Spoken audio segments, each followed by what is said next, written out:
Yo les otaku! Au menu ce soir, steak humain façon Ken Kaneki accompagné de son café.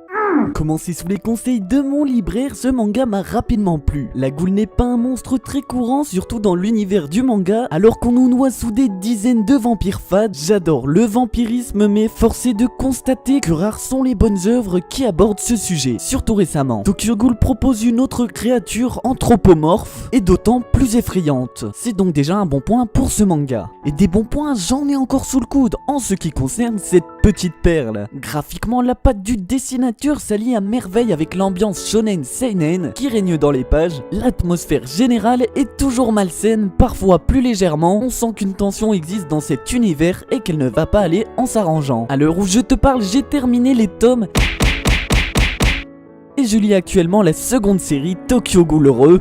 Je vais m'efforcer de ne pas te spoiler. Parmi les choses qui me plaisent énormément dans ce manga, je peux citer l'aspect littéraire que prend cet univers. Et cet aspect se retrouve à plusieurs échelles. Ken, notre protagoniste, est un amateur de lecture, ce qui est un excellent prétexte à des références et des citations qui m'ont plusieurs fois charmé, car elles apportent une profondeur non négligeable aux propos. La suite, Tokyo Ghoul Heureux, apporte un nouvel indice sur la littérarité de ce manga, mais je n'en dis pas plus, hormis que la littérature a effectivement une place importante. Les personnages sont tout en relief, en nuances et en évolution subtile, dans un univers que je trouve particulièrement bien construit, à la fois morbide et poétique, délicieusement cynique, et en laissant parfois le ton se relâcher pour éviter un alourdissement inutile.